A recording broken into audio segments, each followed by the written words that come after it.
Thanks for joining us. Today we're going to talk about Kriya Yoga, ego, and Atman.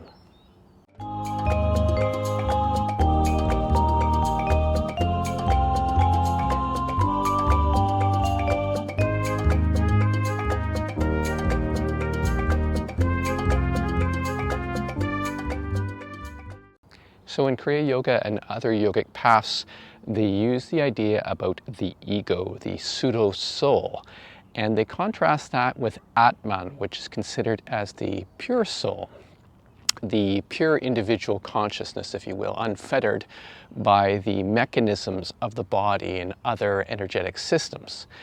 And so in Kriya Yoga, often in other yogic paths, they often talk about the ego as something that is unreal. And often when people talk about undesirable qualities in somebody, they talk about the ego. And somebody may need to overcome the ego as if it is some other thing, some object to overcome that isn't real. So the idea of vices or character defaults in somebody. People will say, oh yeah, I have a problem with this particular thing, or I react in this way to this thing, and that's ego, and I need to go beyond my ego, as if it's just a limitation. But this is a gross misunderstanding of what ego actually is. And we can think about ego as being the interaction of our consciousness in the vehicles, the physical vehicle, emotional, mental, spiritual vehicles, etc., with other things around us in the world, if you will. And often people will say that this is a false self. It isn't the true self, as if phenomenal existence isn't the area in which we inhabit, that we're actually, our true nature is otherworldly, if you will, right? So it's a projection, if you will, of what people consider imperfect here and wanting to move towards the perfect. So the idea of ego taking on a negative connotation, so anything bad in somebody's makeup or any kind of challenge that they're having, well, it's all ego. It must be something that I have to overcome internally so that I can do the real work, right? So basically it's like a self-blaming mechanism that ends up at a practical level suppressing unresolved internal patterns, okay? And there's a challenge with this approach, is that you're pushing down what you can't deal with into the basement of the consciousness, if you will, and trying to separate from that and saying, the true nature of me is a transcendental spiritual being, right? I am the Atman, right? The soul.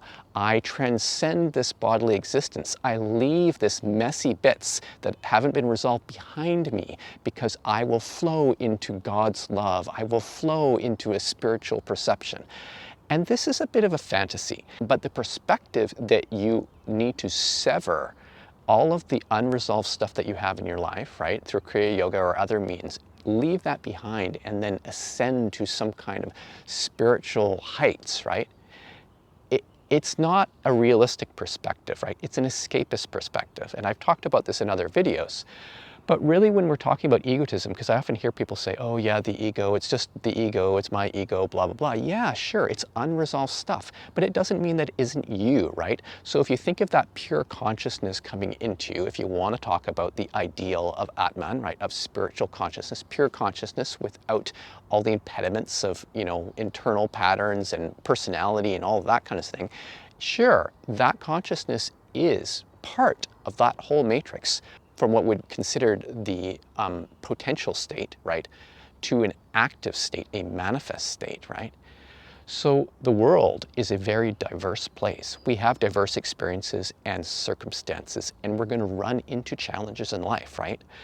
And so if we're saying that we need to transcend the ego and become the Atman, then really we're missing the point. There's an opportunity within our lives, in our current circumstances, no matter what they are, we have that situation, right? And sometimes it can seem unfair, and sometimes it can feel like, oh great, I'm so privileged, right? But ultimately, those patterns is a spiritual opportunity to work stuff out, to improve your life, the lives of your, people around you, and the world at large, in whatever, situation that you're in. So by doing that, you don't want to transcend your ego. What you want to do is integrate what is here and now, right? So there's a variety of practices in Kriya Yoga and Taoist internal alchemy that we teach at Modern Kriya that allow you to begin that journey, right? It's an individual journey. Your experience, your worldly destiny, if you will, your spiritual destiny is your own, right? So some Kriya Yoga schools effectively counsel the student to pit themselves against themselves, right? So the idea of ego and soul, and the idea that the soul needs to slay the ego, right? This kind of thing. And sort of the mechanism that they would describe that process would be getting internalized, right? Which is what we do in yoga. We want to get internalized. And we want to become aware of what is inside. But if it's about transcending, trying to leave behind the messy bits, the unresolved patterns, you're just going to have a bunch of unresolved patterns, get some temporary, expanded states of consciousness, and then come right back to those same problems again. It's true that you might have a different perspective on those problems, but you still need to resolve them, right? You still need to resolve those internal patterns that have not been processed, right? So you inherited it, right? You have, put some of those in place through your own actions. You've grown up in a situation where you've been influenced by others and so on, your culture, your family, your friends, etc., etc. So you lay all that down, and some of it is sort of thrust upon you and so on. But you still need to resolve it in your individual field, if you will, right? It's your opportunity. It's your unique contribution to the world, because you're the only one who can do that. And as you do that, you can have a positive effect on other people, as I've said, right? So really, it's not about trying to kill the ego and become the Atman, right? Or to overcome, the lower self and become the higher self, as it is to integrate one's individual experience into deeper and deeper levels, right? Into higher and higher levels. And so when you're doing Kriya Yoga and you're doing the practices and you start to get into the first sort of major stage of meditation, which we call pratyahara, internalization, you start to become aware of what is inside of you, right? And as you start to work through deeper and deeper levels, you get into the tranquil breath, right? Where your breath shallows out and then disappears, and you get drawn into a very internalized state. You can start to have spiritual experiences. And the spiritual experiences can include all sorts of things. It's not just about trying to transcend. You might actually deal with some fairly challenging stuff. And that in turn can start to manifest in your life, right? Circumstances in your life, reactions in your life. You become aware of what is there. And at that point, that's your opportunity to start to deal with it, to work through that stuff, right? Because that's really the most essential spiritual work that needs to be done. It's not trying to transcend and run away and deny the ego, kill the ego, and move to the soul, the Atman, as it is to integrate all along the way. So if you have been following a Kriya Yoga path, or you have a particular Kriya Yoga perspective that very much denies your everyday experience, right? Your regular experience with, it could be with work, with family, with studies, whatever it is. If it denies that and saying that your true spiritual work is your sadhana, right? Your spiritual practice, I would urge you to reevaluate that, because what you want is an integrative spiritual approach to your life.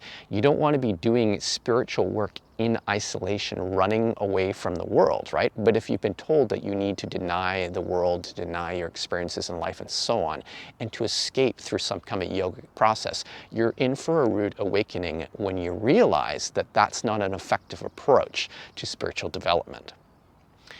So if you have any questions about this video, feel free to send me an email at info@modernkriya.com. Also check our website at modernkriya.com and our YouTube channel. So thanks for joining us, and we will see you next time.